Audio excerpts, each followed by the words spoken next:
Good afternoon, everybody. Judy Maggio with KLRU's Decibel. Normally at this time we have Capital Coffee Talk and talk politics, but we thought during the holiday season we've been focusing on mental health. We wanted to bring in someone who works grassroots every day in the mental health field. This is Ranus. She's Executive Director of NAMI Austin, which is the National Alliance on Mental Illness in the Austin chapter of that. Thanks for being with us today. Thanks for having me.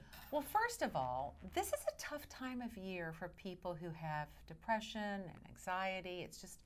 It's stressful. Talk about why this time of year kind of brings mental health issues to the surface. Yeah, and I want to point out that I think this time of the year can exacerbate it for folks that live already with some kind of mental health issue, but I think across the board it has an impact on all people.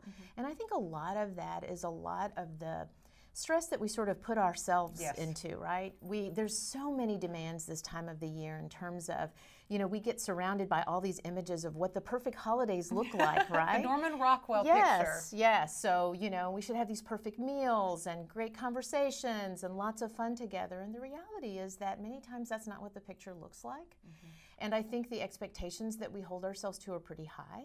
I think it also is a time when people feel the strain of finances as well many times, because part of that perfect image is that ability to have all of the right things in place and gift giving and all of that, and a lot of focus on giving the right gift to every person. So there's a lot of financial stress there as well. And then the reality is that a lot of times this is the time of the year, if someone in the year previous has had a loss of some kind, I mean, every first holiday, holiday with someone without them being there makes you recall times past. And so there's a lot of those kinds of things that play a part. Plus, I think by the nature of it sort of being this holiday season, we have a tendency to eat more, drink more, sleep less, exercise less, exercise a lot less. We get out of our natural rhythms, and we don't realize how much that can throw off our mental health as well. Think about it that if you have several days in a stretch where you've done a lot of overeating, maybe you've stayed up too late, you've had too much to drink, you're just completely out of your rhythm, you've not gotten any exercise, you can feel a little bit of a funk. And so I think it's that reality is that so often we have a tendency to forget how much our physical health and our mental health are connected and how they impact each other. So there's a whole lot of reasons why this notion of holiday blues is very real to lots of folks. I want to talk about your group because you offer so much in the community as far as classes and support, and it's very frustrating for people to find treatment. I mean, I know that most of the psychiatrists and psychologists in town, a lot of them don't even accept new patients because the need is so great. What does your group do to help the community who's facing mental health challenges? Yeah. Well, one of the things that we know is that so often people have a challenge with waiting much too long before being able to access treatment. So what we do is provide all kinds of classes and support groups that people can access at absolutely no cost. Fundamentally, our organization is about providing that kind of education and support for families and individuals who are impacted by mental health issues. We know that many times, again, finances can play a big part in that. While there is mental health parity, what we know is that so often people still can't access the level of care that they need, that so often we're treating mental health in stage 4 in our community. And so imagine what it's like to face into that of being in crisis situations. So what we really try to do is provide that at no cost. We don't want cost to be a barrier to families. And I think many times as well, families are just looking for an opportunity to engage with other people and to know what the resources are. So you can go to our website, even if you don't call us, visit our website, and there's all kinds of resources available there. So we're not only connecting you with what we do, but with what other great mental health organizations in the community are doing. And I think it's also very important to talk about family, because when someone in your immediate family has a mental health crisis, it impacts the greater family. Isn't that right? Absolutely, absolutely. We have a tendency not to pay attention to the fact that mental health truly does impact the entire family. And one of the reasons why that impact is so severe sometimes is the fact that we still live in a culture which isn't comfortable talking about mental health. So often what you will see is a family where a diagnosis happens or they've run into a crisis and the family has a tendency to sort of isolate and shut down. and the rest of the family doesn't really know how to respond. We don't treat mental health the way we do physical health. You know, many times families find themselves isolated, alone, with not having the kind of support they would have if they were facing into any other kind of health crisis or health need. So I would like for you to share your personal story, because this impacted your family, and that's kind of how you got involved in the mental health field. Yeah, I would have not imagined about 8 or 10 years ago that this is the work that I would be doing. But about 8 years ago, I almost lost my own daughter to suicide, and was in exactly that place that I talk about families being, where I felt our family felt very much isolated and alone, and without knowing what the resources are and without knowing really what to do next. You know, the reality is that we brought our daughter home after about 3 or 4 days, and she was stable, but she was not out of crisis for a while. And so suddenly here we were without the understanding how best to navigate this, what some of the resources were in the community. And I was really that mom that was constantly on the phone, making phone calls to the psychiatrist and the counselor and the therapist and the social worker, looking for those resources.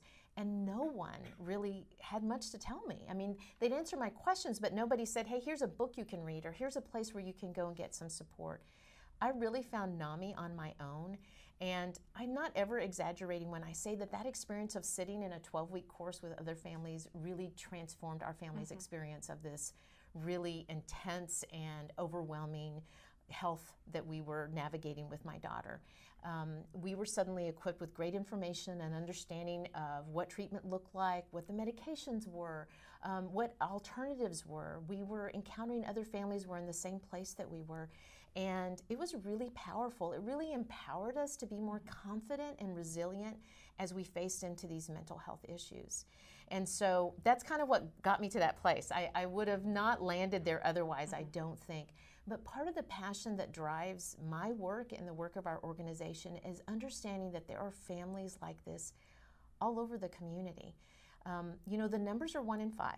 You know, we know that 1 in 5 people are impacted every year with mental health issues, and that's not just in the United States. That's a global number.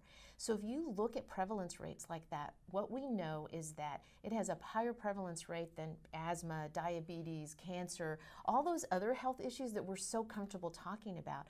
We just don't realize it because people don't talk about mental health. It's still something that we whisper about in our community. So that's some of the other work we do, is sort of changing that conversation.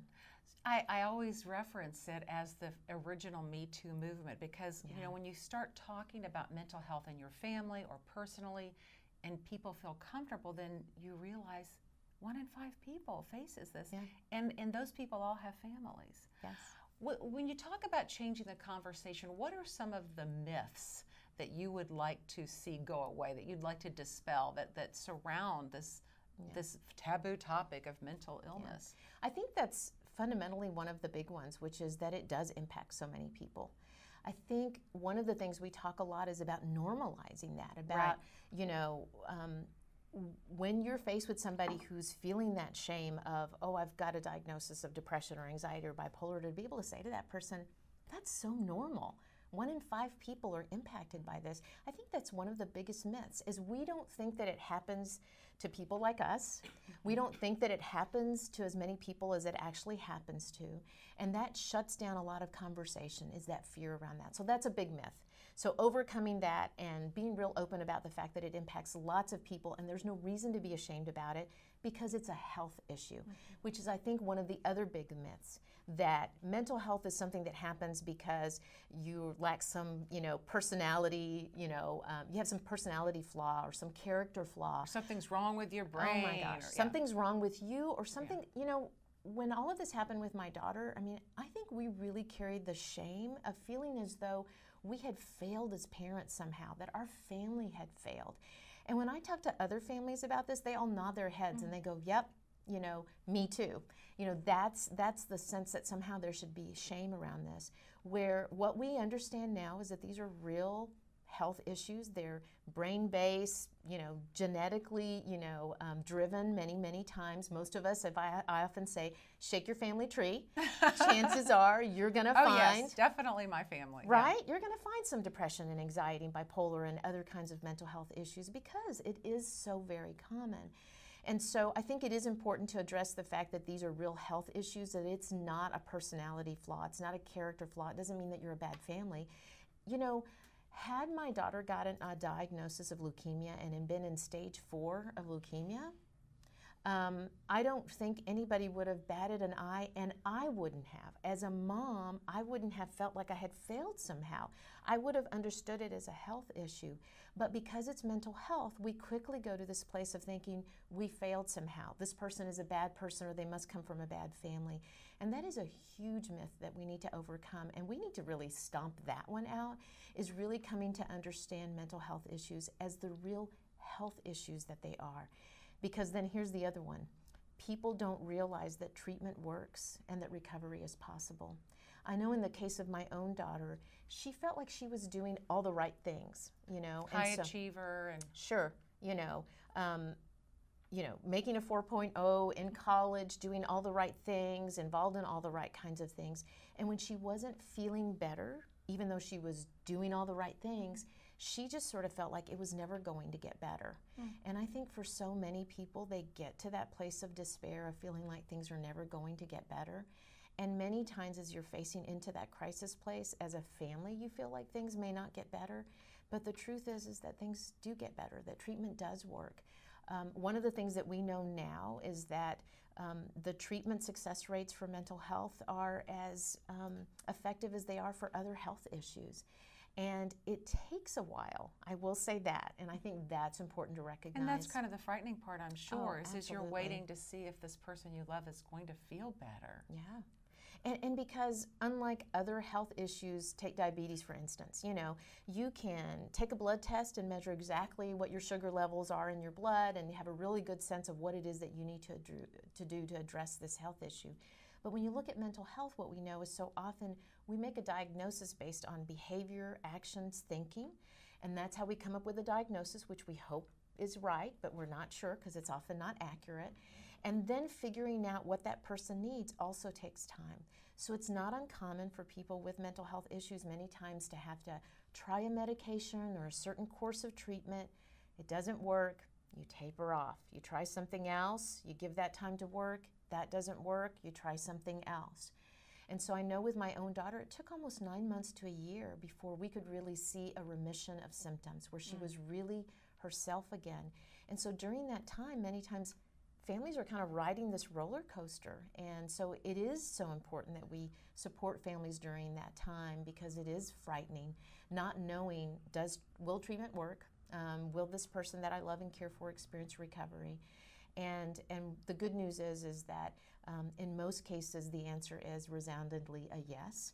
The other thing that we know is that the research and science is catching up, and I think as we face into the next few years, we will see more and more new treatments, new medications, new approaches to mental health that is really going to transform our ability to see more and more people recover completely at a much quicker space. So if someone's watching today and they are feeling hopeless, or they know someone who they feel like could maybe hurt themselves or really need some mental health help, what is the first step? What should they do? I think the first step is really talking about it. And I think that's one of the things that we so often know when we're out in the community and providing people with education. We'll do a whole presentation and provide people with all kinds of information, and then they'll pull us aside afterwards and say, I do have somebody I'm really worried about, but I don't know how to have this conversation. And so the first thing is to say to yourself, you may not have all of the answers, but that's okay. One of the most important things that you can do is just start that conversation. Use a lot of I language, so as you're reaching out to somebody to say, hey, you know what, I'm really worried. Here's the things that I've noticed. And so that makes me think that there might be something going on, and I'm here for you, and I want to help you through this. And then understanding as well that you may not know all the answers, but that's why it's good to know that there's great resources in the community. You don't have to do it alone. So often that's some of the most important messaging we're sharing in the community is you're not alone. And that goes across the board, both people who have a diagnosis or don't know what's going on, but also the people that love and care for them. We have some great resources in our community. So one of the ones that most people don't know about is Integral Care, which is our local mental health authority. They have a number that you can call, 512-472-HELP. you can call that Easy to number. remember. Easy to remember. 472 help. Help. Yeah.